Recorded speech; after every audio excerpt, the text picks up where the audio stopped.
Bom dia, irmão Wilson, no Papo da 10. O seu microfone agora melhorou. Estava. Estava desligado. Ok, agora estamos aí de bem com a vida, falando em alto e bom som. Tudo bem, pastor Paulo? Tudo bem, graças a Deus, em revê-lo. Estamos novamente no Papo das 10. Seja bem-vindo, portanto, e com certeza hoje tem mais bênçãos, né? Aí, portanto, é que esse é o homem da bênção, porque é um homem que constantemente está com joelhos no chão, pensamento nos céus, e convoca todo o pessoal que forma a família e ligou para que possa se interceder por aqueles que estão trabalhando, pelos obreiros, pelos coordenadores e por aquelas pessoas que estão interessadas na mensagem, né? E estão aceitando, portanto. Então, esse é o homem que linka diretamente o Ministério Idigô com os céus, não é isso, pastor? Amém. Isso. Nunca está ocupado ali. Está ocupado, né? Então, hoje estamos vivendo esse período de Semana Santa, não é isso, pastor? Isso, período de Semana Santa vamos chegando. apresentar o pastor Emilson Reis também, que já está aí. Certo, né, o pastor Emilson que vai falar justamente sobre essa questão da Semana Santa. Então, isso. Pastor Paulo, quem é o pastor Emilson que estará conosco hoje? Então, dá para pôr ele daí? Isso, do lado, meu amigo. Isso, pastor Emilson. Além de tudo, é meu amigo, viu, pastor Emilson? Colega de faculdade lá do seminário, né, no IAE, antigo. Pastor Emilson se formou em 1976, junto comigo. Formei em 75, fomos colegas da Faculdade de Teologia. Terminou o mestrado em 1984, o doutorado em 2009.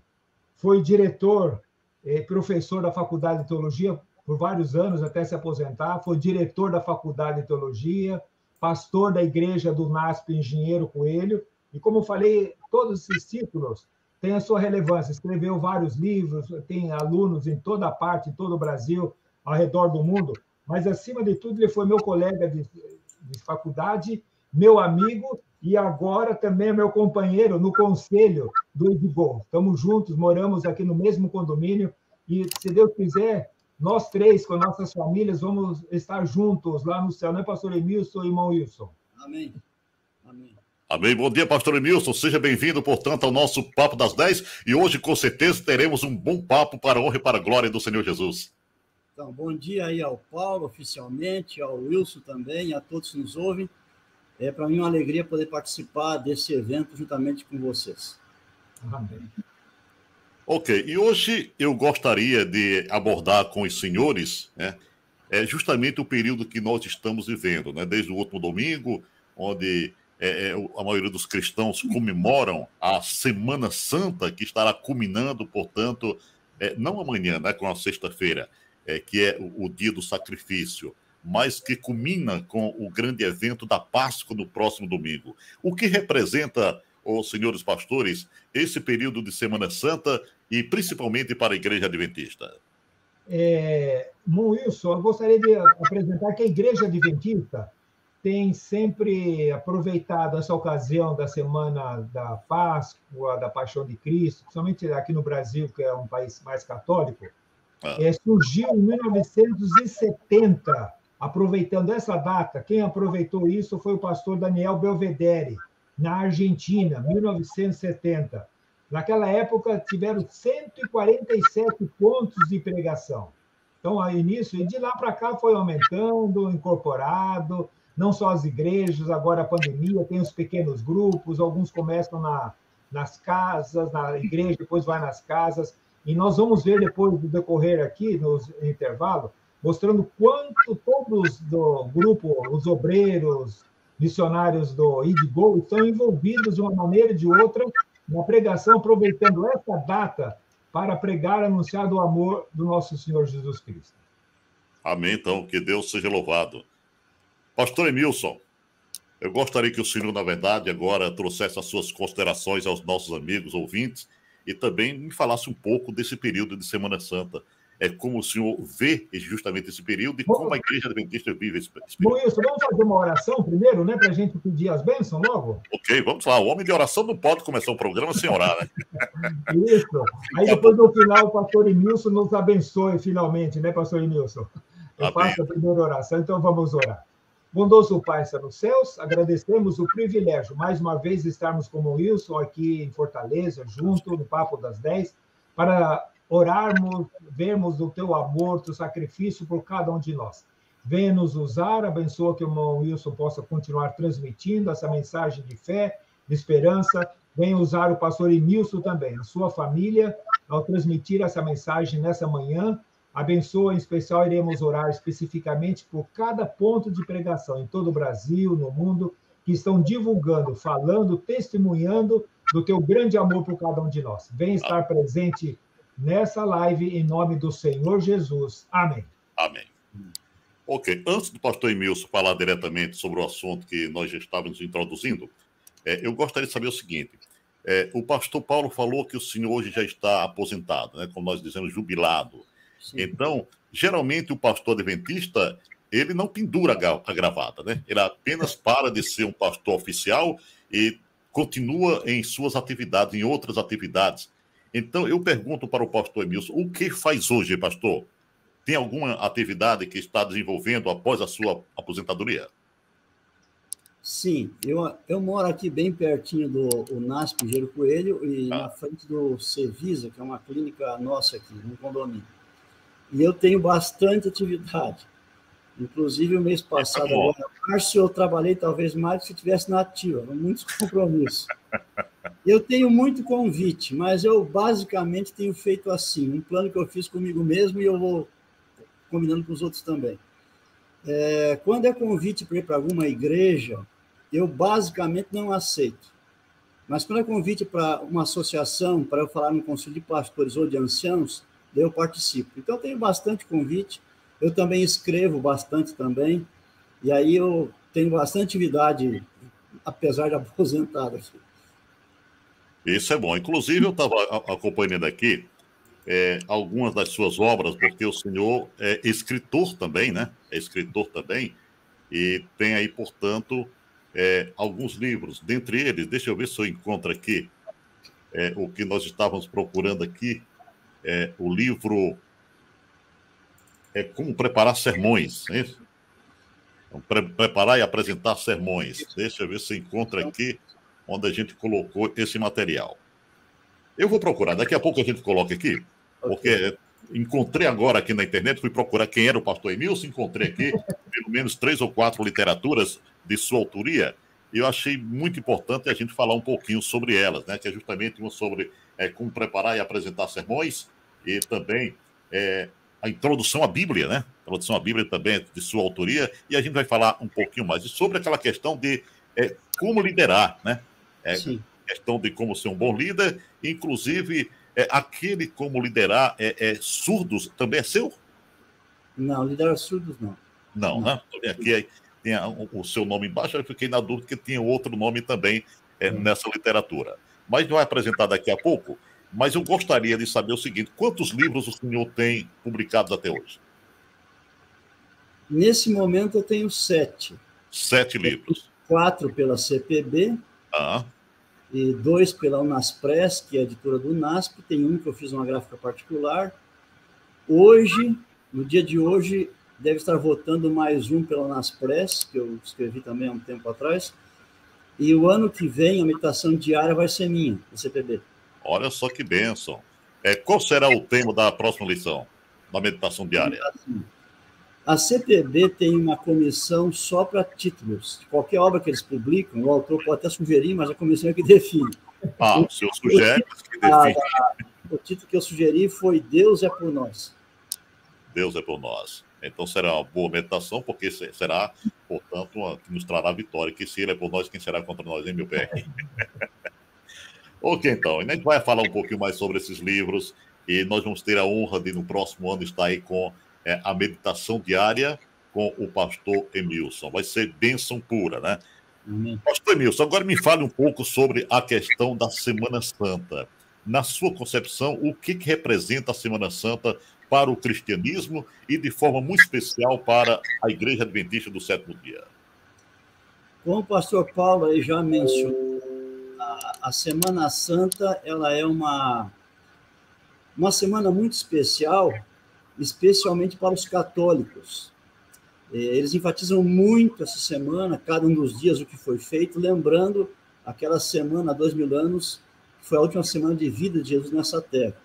Então, o pastor Belvedere, pastor adventista argentino, nós sabemos que no Brasil e nos demais países da América do Sul, nós temos muitos católicos. E com a intenção de aproveitar essa semana que é especial para eles, nós começamos a fazer, então, Semana Santa nas nossas igrejas.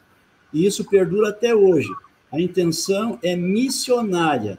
A Semana Santa não é tanto para os membros da igreja, mas é para alcançar pessoas, especialmente católicos, com a palavra do Evangelho que nós tanto conhecemos e amamos.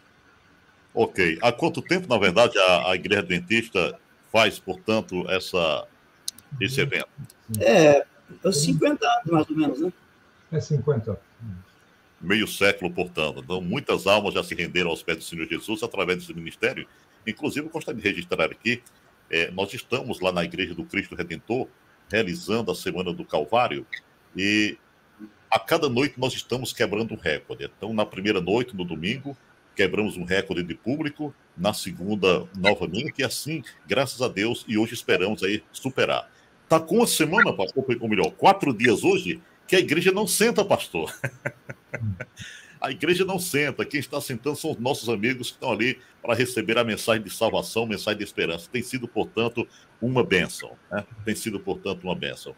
E como se houver, justamente, os resultados que são colhidos através dessa programação de Semana Santa?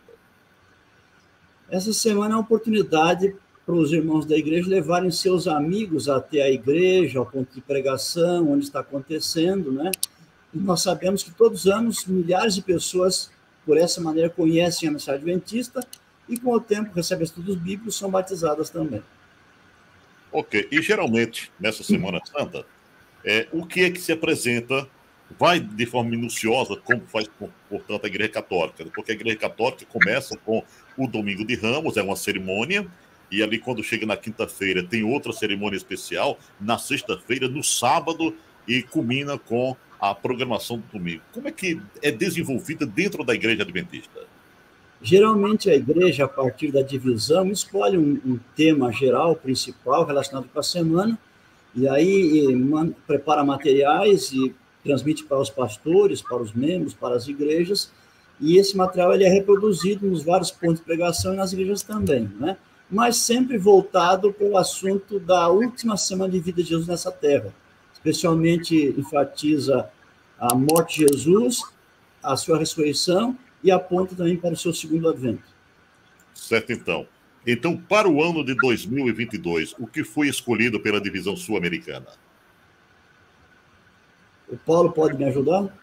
Nossa, tem aqui a volta de nosso Senhor Jesus Cristo, né? Que ele ressuscitou. Eu tenho aqui até o tema, deixa eu ver, quer ver? Tem aqui, já fizemos um cartaz aqui, mostrando da volta do nosso Senhor, mostrando da ressurreição, que o túmulo está vazio, né? Então, esse é o tema para esse... O amor vive, então. Isso, ele está vivo, né? Pronto, é um bom tema, né? Um bom tema, porque, afinal de contas, a questão do amor, que a gente vê pela própria palavra, diz que o amor se esfriaria em quase todos nos últimos dias, com a proximidade da volta do Senhor Jesus. Então, esse tema escolhido, o amor vive, tem conotação com esse versículo, pastores? Tem, eu acho que aqui o tema já está... O túmulo está vazio, né? Cristo está voltando, né? E que Deus, nós devemos estar preparando, como o pastor Emílio falou, ele veio, viveu, morreu, descansou no sábado, ressuscitou, está vivo e ele vem nos buscar, né? Então, acho que o pastor Emílio podia apresentar, que eu tinha pedido para ele apresentar um tema sobre a paixão de Cristo, o amor de Cristo. Então, a gente poderia deixar o pastor Milton falar o tema, pode dar um intervalo, viu, pastor Emilson? No meio, a gente faz as orações, depois se continua. Então, acho que podia deixar o que o pastor Emilson preparou para o tema nesse momento, né, pastor Emilson? Ok. Ok, então. Então, vamos lá. Eu vou falar aqui, basicamente, nesse momento de meditação, sobre o significado da morte de Jesus. Se alguém lhe perguntasse para que Jesus veio a este mundo, qual seria a sua resposta?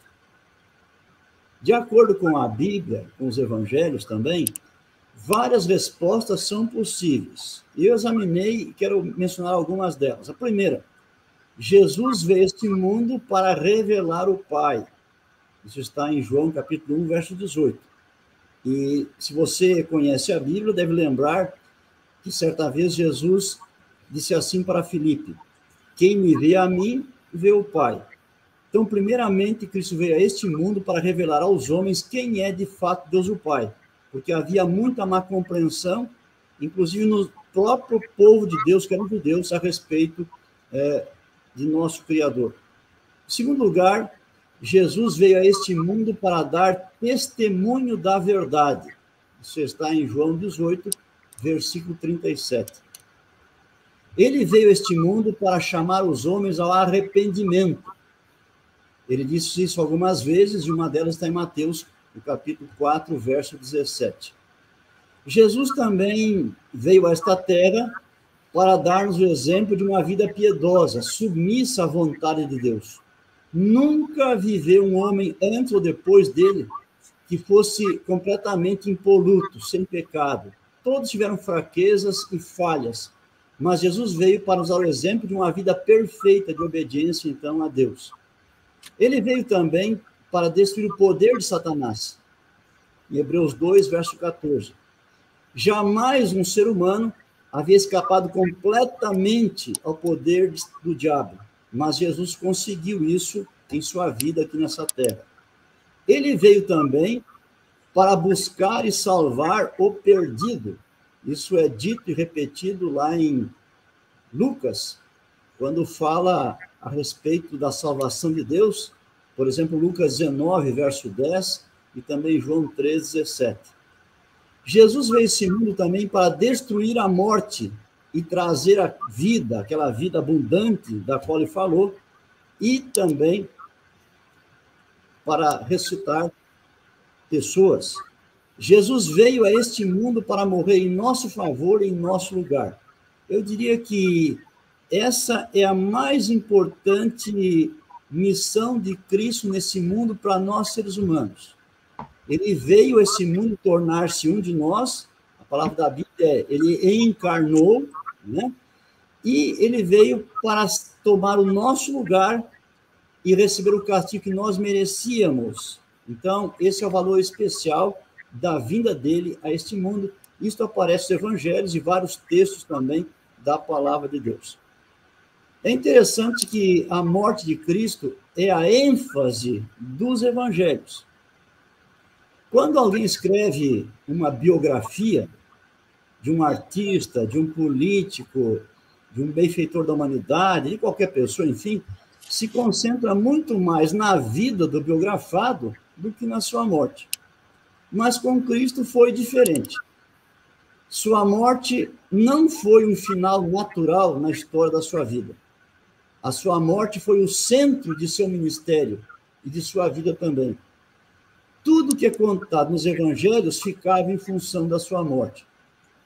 Para os evangelistas, a morte de Cristo possui um tremendo valor, o que pode ser constatado pelo espaço que eles dedicaram a esse evento em cada um dos evangelhos. A semana em que Jesus morreu, que foi a primeira Semana Santa, que começou em um domingo com sua entrada triunfal em Jerusalém e terminou no domingo seguinte com a sua ressurreição, ocupa o seguinte espaço. Em Mateus, nós temos 1/3 do evangelho só para essa semana. Em Marcos, tem um pouco mais do que 1/3. Em Lucas, 1/4. E em João, o último evangelho, nós temos a metade do evangelho focado, então, na última semana da vida de Jesus aqui nessa terra. Podemos dizer também que os 3 últimos dias de sua vida, o dia que ele morreu, e também o sábado que ele descansou na tumba e a ressurreição, ocupam 20% dos evangelhos. Então, nós vemos que a morte de Cristo é a ênfase dos evangelhos. A morte de Cristo também era uma necessidade.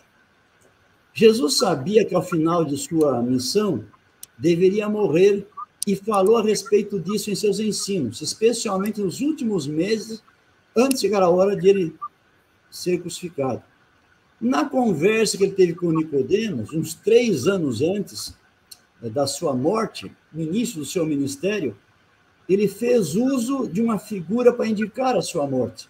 Nós podemos ler, por exemplo, em João, no capítulo 3, é um texto muito conhecido, João 3, verso 14 e 15, Jesus disse assim: e do modo porque Moisés levantou a serpente no deserto, assim importa que o Filho do Homem seja levantado, para que todo que nele crê tenha a vida eterna.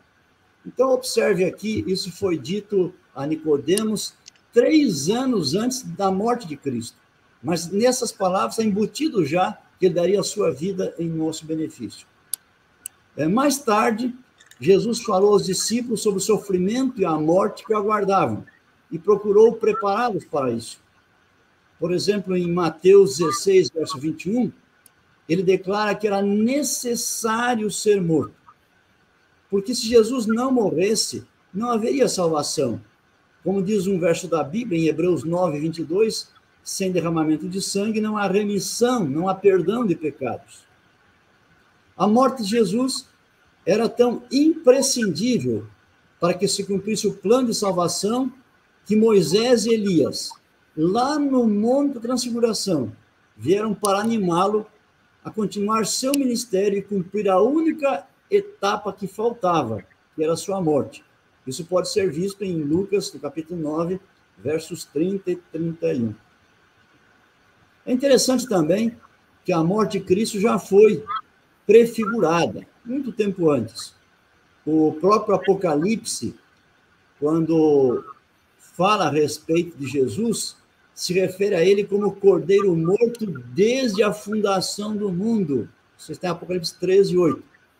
Jesus não morreu lá na fundação do mundo, mas lá já estava planejado que ele daria a sua vida pelos homens pecadores, e por isso ele é conhecido como Cordeiro morto desde a fundação do mundo, porque isso estava nos planos de Deus.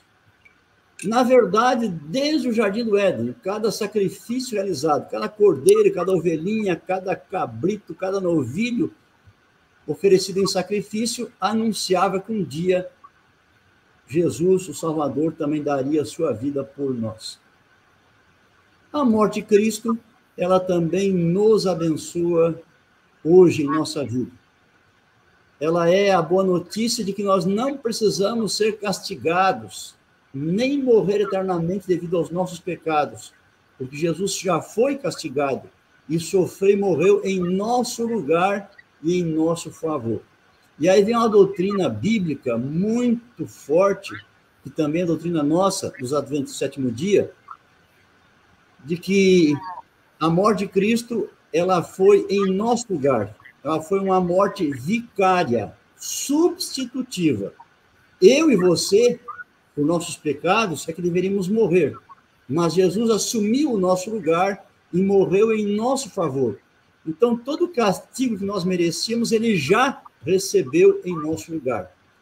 Por isso é que Paulo, em 1 Coríntios 15, verso 3, escreveu que Cristo morreu pelos nossos pecados. E outro apóstolo, Pedro, na sua primeira carta, 1 Pedro 3, 18, escreveu: Cristo morreu pelos pecados, o justo pelos injustos, para conduzir-nos a Deus. A morte de Cristo é o meio de sermos reconciliados com Deus. Jesus morreu para reatar os laços de amizade entre nós e o nosso Criador. A morte de Cristo também derrotou o diabo e nos livrou da escravidão nossa para com ele. E ela também derrotou a própria morte, trazendo à luz a vida e a imortalidade, como Paulo escreveu a Timóteo em sua segunda carta a esse jovem pastor, no capítulo 1, no versículo 10. Você já pensou o que seria de sua vida se Jesus não tivesse morrido por você? onde você estaria nesse momento? O que estaria fazendo?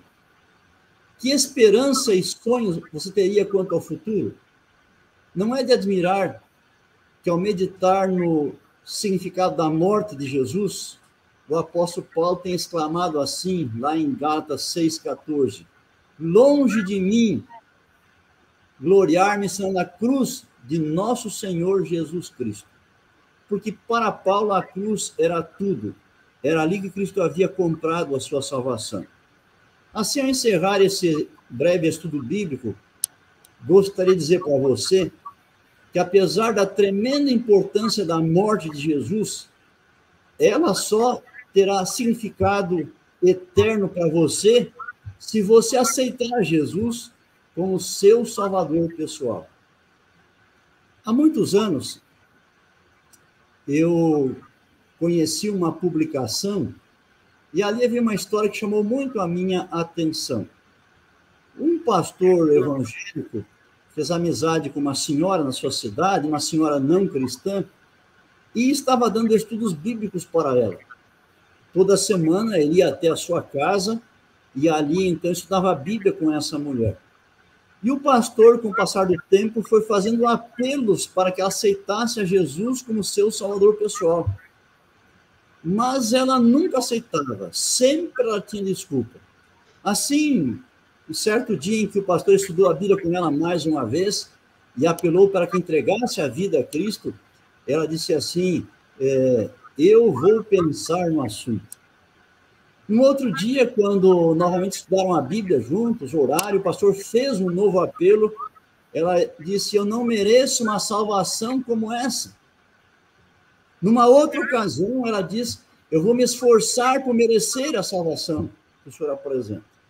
E assim, ela estudava a Bíblia, ia na igreja de vez em quando, mas ela não aceitava Jesus. Até que um dia, o pastor orando, pensando, teve uma ideia. Aquela senhora o convidou para um almoço em sua casa. Marcou o dia, o horário, o pastor chegou lá pontualmente, havia uma mesa muito bem posta, uma variedade muito grande de alimentos, pareciam muito bonitos, muito cheirosos também, parecia que seria uma boa refeição. E ela se sentou a um lado da mesa, o pastor do outro lado, e ela começou a servir esse pastor, por bondade, sirva-se. O pastor disse para ela, eu vou pensar no assunto. E ela começou a mastigar o alimento e conversar, o pastor não tocou em nada. Ela voltou a fazer um apelo para o pastor. Pastor, por bondade, está muito gostoso, sirva-se. Ele respondeu, eu não mereço um banquete tão maravilhoso como esse. E ele não provou o alimento.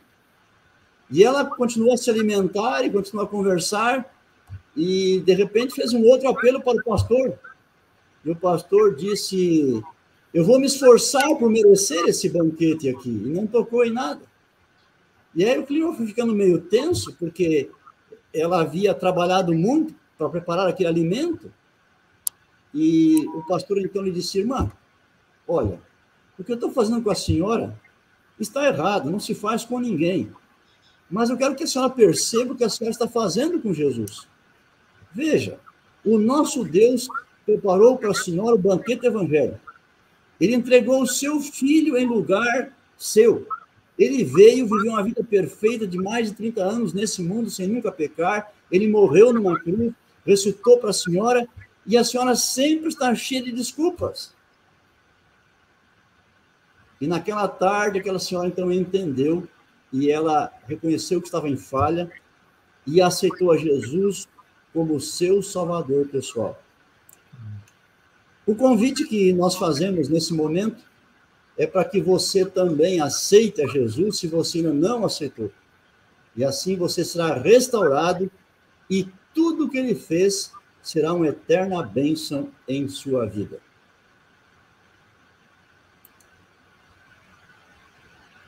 Amém. Bom, Wilson, acho que está desligado o seu... Isso, agora está.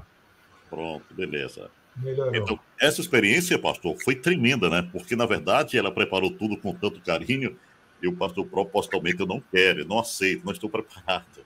Então, ela caiu em si, ela sentiu, na verdade. Hoje, eu acredito que tem muitas pessoas que, na verdade, ainda precisam conhecer tudo isso, esses fundamentos aqui, da vinda do Senhor Jesus aqui para ser sacrificado. E eu gostaria de ver se o pastor concorda com o meu pensamento. O Senhor apresentou como uma das primeiras missões de Jesus revelar o Pai, porque o próprio povo de Deus não compreendia. Hoje, em pleno século XXI, na minha concepção, as pessoas ainda fazem uma grande diferença entre Deus, o Pai, e entre Jesus Cristo. O nosso Deus, ele é um Deus ditador, quem sabe tirano, tudo, sentado no trono com cara carrancuda, enquanto o seu filho, na verdade, é amorável, é aquele que deu a sua vida. Mas, afinal de contas, pastores, de quem foi o plano para que Jesus viesse? Foi do Pai ou foi do Filho? Quem, na verdade, nos ama? O plano foi do Pai, do Filho e do Espírito Santo. Eles combinaram tudo, todo o plano, todos os detalhes, e inclusive cada um faria. Algumas coisas os três fazem, mas para nos salvar algumas coisas, somente um deles faz.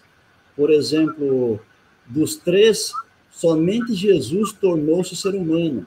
Somente ele veio viver entre nós. Somente ele morreu na cruz. E o Espírito Santo tem outra obra a fazer e o Pai também, mas todos os três trabalham em função do plano que fizeram para nos salvar. Então não existe essa diferença do filho para com o pai, né? Porque às vezes até a mãe chega para o garotinho o seguinte: olha, se você fizer algo errado, o papai do céu castiga. E se for com Jesus, olha, se você fizer alguma coisa errada, Jesus fica triste. Não é uma diferença que faz ainda entre o pai e o filho? Tudo que afeta um deles afeta o outro também. E a nossa relação com um deles deve ser com o outro também, porque eles são iguais nesses aspectos todos de caráter, né? Certo, então. A gente vê no texto aqui do capítulo que o senhor citou, eu gostaria até de destacar o João 3,16, onde ele diz que Deus amou ao mundo de tal maneira que deu seu Filho. Agora, muita gente acredita que ele deu seu Filho único, mas na minha Bíblia, pelo menos, pastor, está escrito que ele deu o seu Filho unigênito. Qual a diferença de um filho único para um filho unigênito? Tem alguma diferença? Que único todo mundo sabe o que significa, né? É só aquele mais ninguém. Unigênito é único gerado, mas no original na Bíblia não está unigênito, está único. Certo, então. A correta, pegando lá a língua grega, é único. Certo. No caso, único da espécie, né? Exatamente. Porque a Bíblia diz que não houve, não há e não haverá outro igual a Jesus. Exatamente. E foi esse ser que Deus nos doou. Isso, na verdade, é uma grande prova de amor para conosco. Jesus, antes de vir a essa terra, ele era apenas Deus, como Deus Pai, Deus Espírito. Mas para nos salvar, para nos representar, receber o nosso castigo, ele precisava tornar ser humano também. Foi por isso que ele, então, encarnou, tornou-se carne. Mas, ao tornar-se carne, ele teve uma mãe humana e um pai divino. Por isso que ele é chamado filho de Deus e filho do homem também, porque é filho da humanidade também. E assim ele podia nos representar em todo o universo de Deus. A única pessoa que podia fazer isso, nos representar e sofrer nosso lugar, foi Jesus. Porque, por um lado, ele é divino. Ele está na mesma altura da lei que foi transgredida. Tudo o resto é criatura, está abaixo da lei. Mas ele está no mesmo nível da lei. E, por outro lado, ele é um ser humano, pode nos representar e sofrer nosso lugar. E no universo só tem um igual a ele. Não tem em todo o universo ninguém que é divino humano. Ele é o único. E só ele podia fazer isso. E graças e glória a Deus. Porque ele disse, eu vou fazer. E veio e fez. Amém, graças a Deus. Agora, ele também veio testemunhar da verdade. De que verdade ele estava falando naquela ocasião, pastor? Especialmente a verdade a respeito de Deus, dos caminhos de Deus, do plano que ele tem para nos salvar.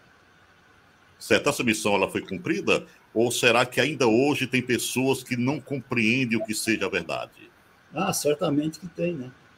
O nosso trabalho é evangelizar, usando vários veículos de comunicação, até esse momento aqui agora, para passar adiante a verdade. Cada vez passa um pedacinho da verdade adiante, vai indo, para que todos possam compreendê-la. Certo. E qual seria a verdade para hoje, em pleno século XXI, que o mundo precisa conhecer? Toda a Bíblia é sagrada, né? Mas, sobretudo, o plano da salvação. Saber quem é Deus, quem é Jesus, quem é o Espírito Santo, o que eles fazem por nós e como nós podemos responder positivamente a toda essa ação para que aquilo que estão fazendo por nós seja de fato benéfico, nos abençoe aqui em nossa vida, nos transformando, perdoando, limpando, nos fazendo nova criatura em Cristo Jesus. Alguém na Bíblia perguntou, né, mais precisamente lá no livro de Atos, mas que é uma pergunta recorrente, né? Uma pergunta recorrente. O jovem rico também fez, em outras palavras, mas foi a mesma pergunta. E eu gostaria de perguntar também para os senhores pastores, para que isso possa responder para muitas pessoas que estão nos acompanhando agora e que poderão acompanhar em outra oportunidade. O que é que eu faço para ser salvo? Pastor Edmilson, pode falar. É uma pergunta que o mundo fica. O que é que eu faço? Porque, como aquela senhora da sua ilustração, ela disse: olha, eu não sou digno, eu tenho que fazer alguma coisa, eu tenho que me preparar para aceitar essa salvação. Então, tem muita gente hoje também que parece que ainda tem esse conceito. O que é que eu devo fazer para que eu possa ter a certeza de salvação? Então, vamos lá. A primeira coisa que a gente deve fazer é, como eu disse na mensagem, aceitar a Jesus como nosso Salvador, nosso substituto. Então, eu tenho que aceitar Jesus como o meu substituto, que ele morreu por mim, por meus pecados, para que eu possa ser perdoado ou justificado. Isso não é fazer, isso é só aceitar. Nesse caso, para ser justificado ou perdoado, é Cristo quem faz tudo, eu não faço nada. Eu só posso aceitar ou recusar. Acontece como quando alguém me dá um presente. Quando alguém dá um presente para nós, o presente para quem recebe não custou nada. Mas para quem entrega o presente, custou alguma coisa.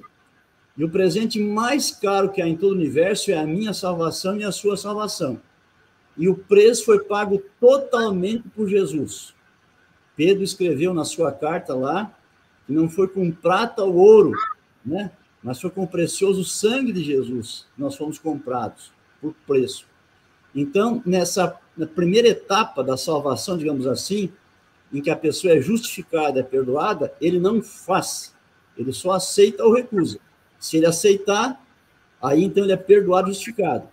Agora, no momento em que ele faz isso, algo começa a acontecer dentro dele, porque ele recebe o Espírito Santo que estava fora dele e entra nele, começa a trabalhar em sua vida, começa a tirar tudo que não presta e começa a colocar coisas boas lá dentro, as virtudes cristãs, o amor, a alegria, a paz, a bondade, assim por diante, né? E agora, a pessoa recebe poder de Deus para fazer alguma coisa. Para ser perdoada, não precisou. Deus fez fora dela, declarou ela perdoada. Uhum. Mas assim que ela é perdoada, ele recebe poder de Deus para ser um filho e uma filha de Deus. E agora, com esse poder, ele faz sim. Ele vai ser obediente. Lembra do verso lá de Filipenses 4,13? Tudo posso naquele que me fortalece. Então, nós vamos fazer sim. Isso não é com a nossa forcinha, não. É com a força todo-poderosa de Deus. Vamos ser obedientes, vamos lutar. Então, o esforço está presente na vida cristã. Não no início para ser perdoado. Não é só aceitar.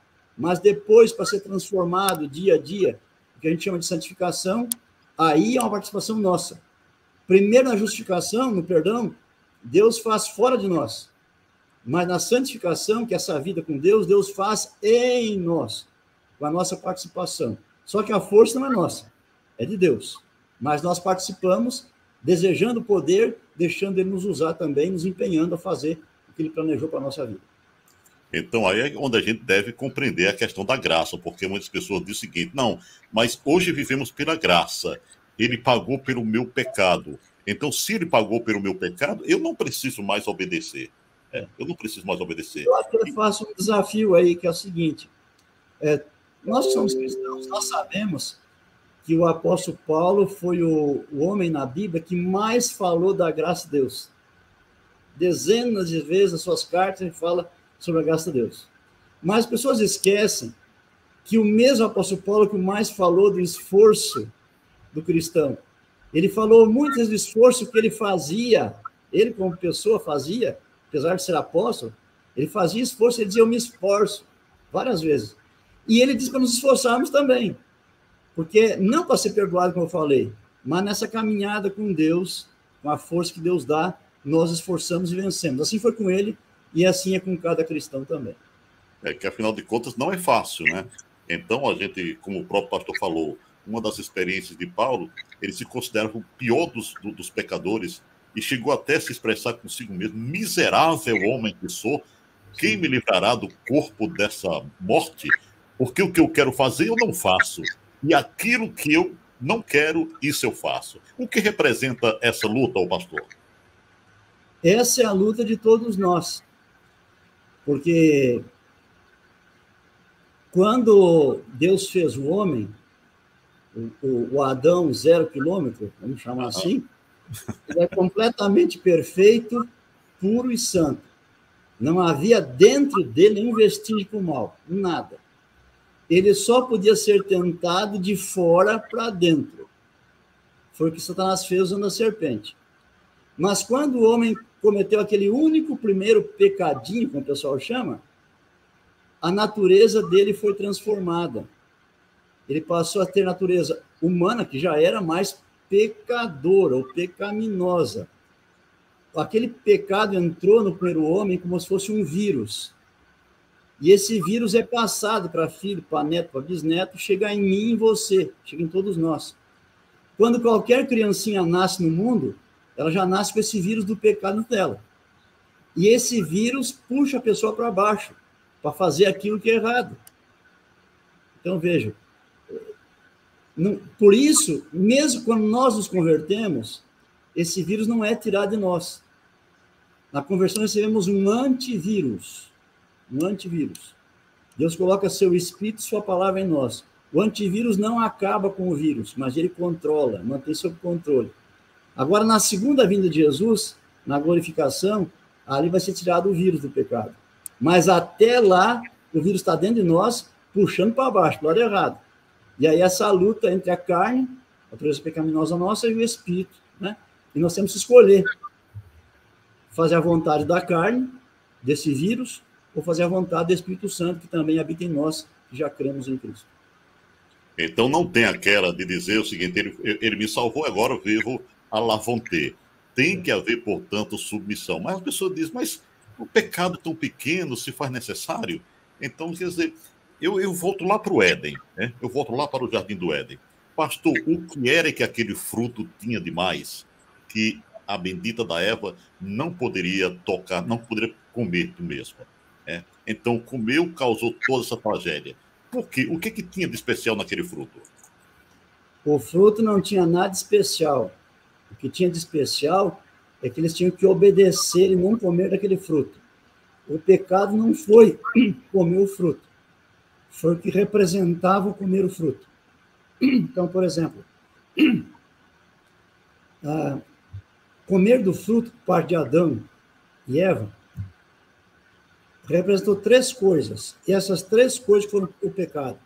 Primeiro, ao comer daquele fruto, eles desconfiaram, duvidaram da bondade de Deus, do amor de Deus. Até então, no Jardim do Éden, viviam uma vida perfeita, nada faltava, uma felicidade que nós nem sonhamos imaginar. Eles tinham convicção de que Deus era amor. Agora o diabo, meio da serpente, começou a dizer que Deus não era amor. Que havia um estado, uma condição mais feliz do que aquela em que eles estavam no Éden. Então, eles primeiro duvidaram do amor de Deus. Segundo lugar, descreram da sua palavra. Deus tinha dito que quem come desse fruto morre. Só que a serpente disse que comeu e não morreu. E ela comeu de novo na frente de Eva e não morreu naquele momento. Então, Eva pensou, mas então, quem come não morre, Deus que morre. Aí descreram da palavra de Deus. Em terceiro lugar, rejeitaram a autoridade de Deus. Deus não prove do fruto.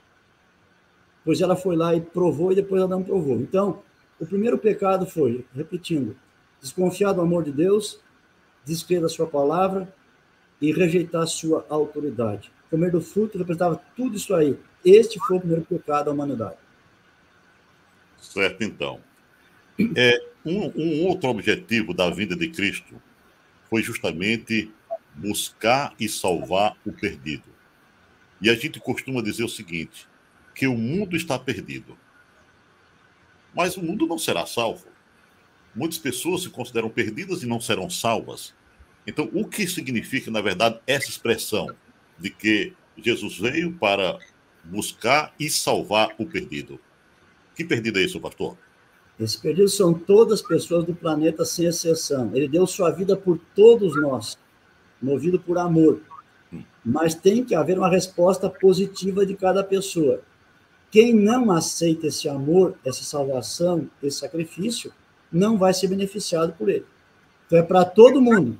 É suficiente para salvar todas as... Nós temos hoje, estamos chegando, encostando em 8 bilhões de pessoas vivas, fora os bilhões que já morreram.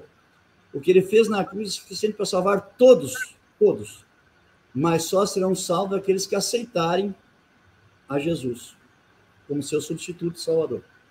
Então, aqueles que não forem salvos, então a culpa não é de Deus.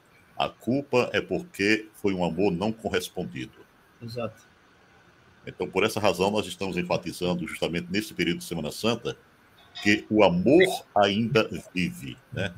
Então, Jesus, que é esse amor, ele vive e que está dando, portanto, a oportunidade para toda a humanidade. O preço não foi pago por alguns, né? Isto é, ele não comprou alguns, ele comprou todos, né? Então, aqueles que não irão a ele, infelizmente, é por uma questão de escolha. Escolha. Estou certo? Está certo, é. Então, Jesus deu sua vida por todos nós temos livre-arbítrio e podemos escolher aceitar ou rejeitar. Então, quem aceita recebe a salvação. E nesse assunto não há acepção de pessoas. No assunto de salvação, a Bíblia diz e repete, Deus não faz acepção de pessoas.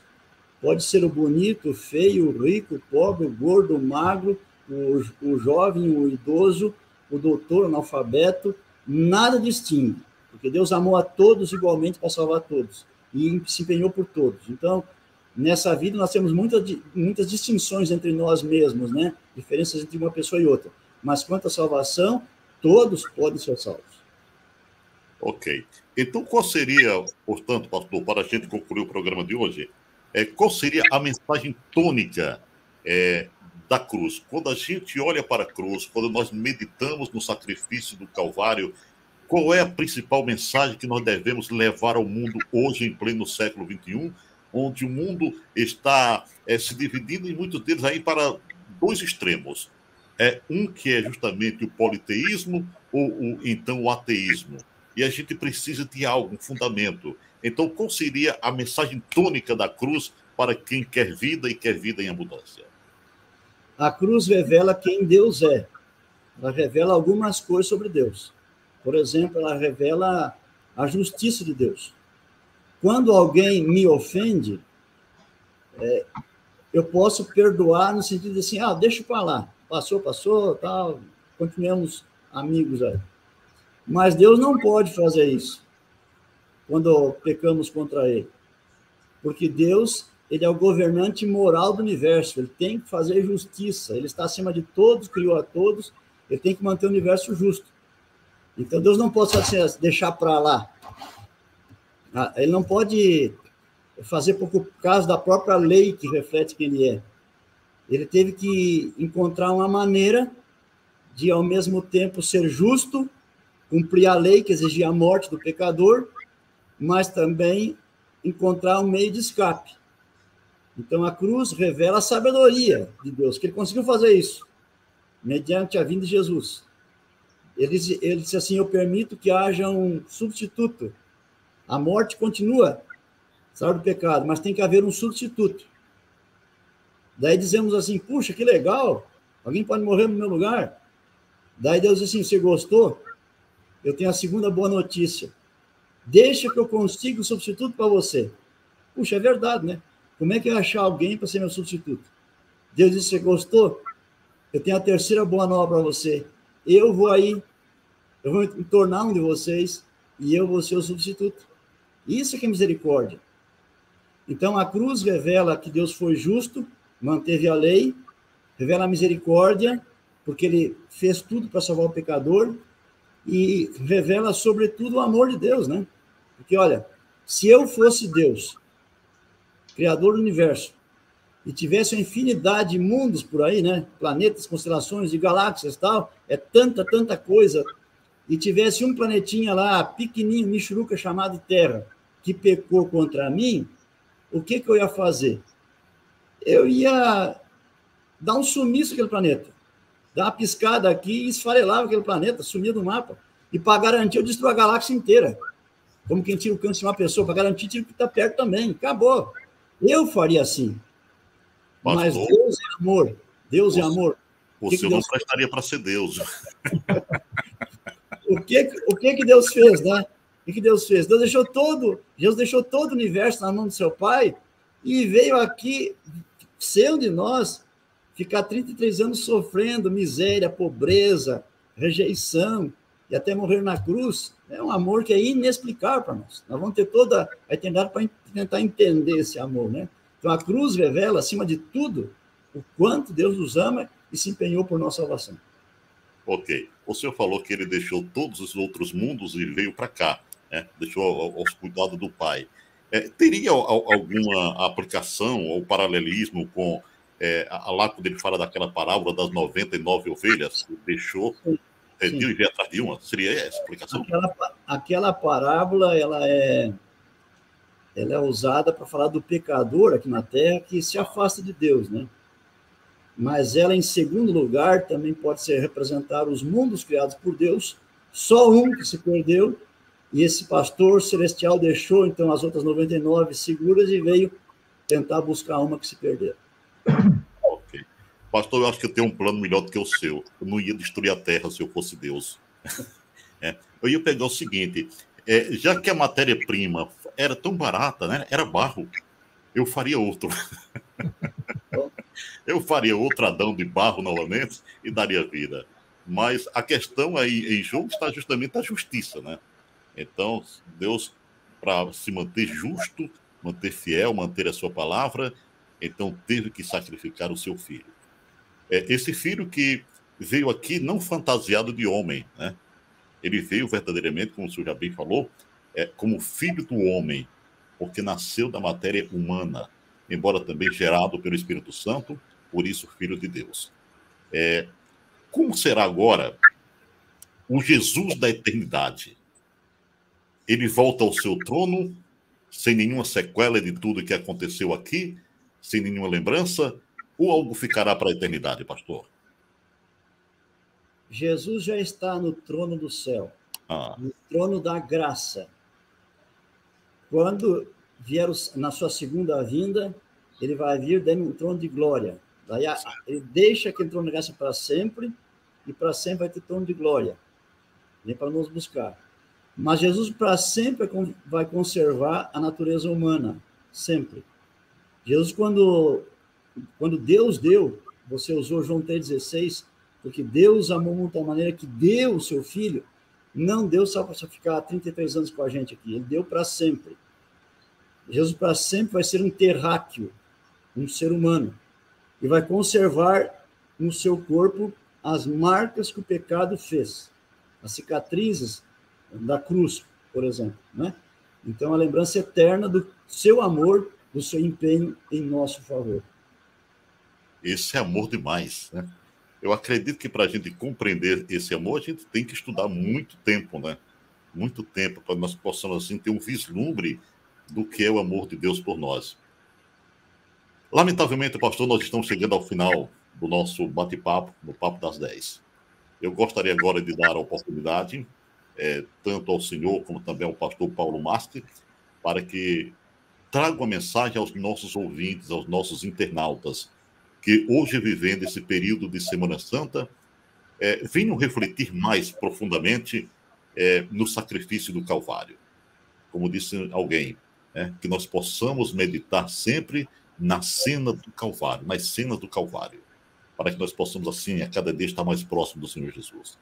Então, gostaria que o pastor Paulo, inicialmente, trouxesse a sua mensagem aos nossos ouvintes e internautas, e em seguida, o pastor Emilson também concluirá, e nós faremos uma oração final para concluir nosso programa. Pastor Paulo, por gentileza. O amor vive. Graças a Deus, vimos quantas coisas que o pastor nos apresentou da palavra de Deus, que o amor de Deus nós não compreendemos, vamos sentir, vamos estudar por toda a eternidade que Cristo está vivo, o grande amor. E nos momentos finais, antes da oração final, gostaríamos que orar, em especial pelo pastor Josué, que na PIC, pediu oração essa semana, lá ele é coordenador de projetos do Idigol lá na África, um muro de 2 metros caiu sobre ele, deu problema na coluna, fratura, ele teve na UTI. Vamos orar, ele pede as nossas orações, pastor Josué, que na PIC. Vamos orar também, aqui pelas semanas do Calvário, de oração, todos os obreiros do Idigol estão ativos, em especial, por exemplo, aqui que mandou a mensagem, mandaram foto, pastor Moisés, lá em Belém do Pará, eles estão fazendo evangelismo em Saré. Então, pastor Moisés, pastor obreiro João Luiz, em Bom Jesus da Penha, fazendo grande evangelismo lá em Minas Gerais. Também a professora Dilma está com as crianças, fazendo um ministério, falando do amor de Deus. O irmão Isaac, missionário Isaac, Moçambique, Norte, mandou as fotos, as pessoas interessadas, vendo. Luciano, em Piranguinho, em Minas Gerais, também outro projeto missionário. O missionário Maciel, em Roraima, também ajudando no evangelismo, pregando do amor de Deus. O Jefferson, no norte do Amapá. Vemos quantos obreiros que temos que mencionar. Outros, todos foram empenhados na pregação, divulgação, outros não puderam mencionar, mas vamos estar orando para que esse grande amor, que Cristo está vivo, que vai voltar, que muitas pessoas possam aceitar, possam saber, e nós estamos preparados para esse grande evento da breve volta de Jesus e vivemos para sempre com Ele, sentindo o seu amor por toda a eternidade. Muito obrigado, pastor Emilson, por estar conosco. Que Deus possa abençoar a cada um, irmão Wilson também na rádio, divulgando o evangelismo aí em Fortaleza. Nós aqui no condomínio estamos fazendo, hoje à noite teremos uma Santa Ceia aqui também no condomínio, aqueles que estão interessados. Estamos fazendo na casa de uma família que o chefe da família não é adventista, para que Deus possa abençoar a cada um de nós. Amém. Que Deus seja louvado. Muito obrigado, pastor Paulo, pela sua participação. Que Deus continue te usando, te abençoando e tornando cada vez mais um instrumento não somente útil, mas, acima de tudo, eficaz na sua causa. E agora eu gostaria que o pastor Emilson dos Reis trouxesse também a sua mensagem aos nossos ouvintes internautas e, em seguida, nos colocasse diante de Deus mais uma vez em oração, agradecendo por esses momentos que aqui vivemos. Pastor Emilson, por favor. Então, a minha primeira palavrinha para quem nos assiste não é cristão ainda. Você pode ter seus pecados, todos eles completamente perdoados. Amém. Todos eles. Já pensaram que coisa bonita é isso? Não ter mais nenhum pecado sem ser perdoado? Foi tudo limpo, seu coração limpo. Isso é uma grande bênção. Você pode ter esse pecado perdoado se você orar a Deus e disser para Ele que aceita Jesus como seu Salvador pessoal. Então vá a Jesus. E Ele vai perdoar você e vai transformar a sua vida também. Vai colocar o Espírito em seu coração, vai capacitá-lo para você ser uma nova pessoa, mais parecida com o que Ele planejou para a sua vida. E se você é cristão, então aproveite também, de acordo com seus dons, capacidades, oportunidades, recursos, o tempo que Deus dá para você para partilhar essa salvação com outras pessoas também, para que eles possam, seus amigos, familiares, vizinhos, amigos, conhecer a Jesus e também poderem optar por ficar junto dele. Vamos então ter aqui agora a nossa oração nesse momento. Fechemos nossos olhos.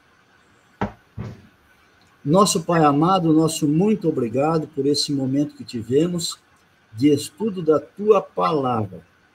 Que aquilo que aqui foi dito possa servir nas mãos do Espírito Santo para abençoar e salvar pessoas. Que o Senhor trabalhe em cada um de nós, nos transformando à imagem de Cristo Jesus, nos usando para abençoarmos a outras pessoas também. O pastor Paulo mencionou uma porção de pessoas que precisam da tua ajuda ajuda física, material, espiritual. Que o Senhor socorra e abençoe a cada um nas suas necessidades. E a todos nós, dá-nos outra vez seu perdão e a sua preciosa paz, o seu amor, em nome de Jesus. Amém. Amém. Amém, que Deus seja louvado. Muito obrigado aos pastores Paulo e Emilson. Estaremos aqui orando para que Deus continue abençoando vocês no ministério que continua, porque, afinal de contas, a nossa vida é um ministério. Que Deus possa continuar usando a cada um de vocês e até o nosso próximo encontro em o nome do Senhor Jesus. Bem, chegamos ao final e aquele abraço. O nosso próximo encontro acontecerá na próxima quinta-feira com mais alguém lá do Idigor, trazendo aí mais uma mensagem poderosa em o nome do Senhor Jesus. O nosso muito obrigado, que o Senhor lhe abençoe de guarda, e o Senhor faça resplandecer sobre ti o seu rosto, o Senhor tenha misericórdia de ti e te dê a paz. Aquele abraço, felicidades.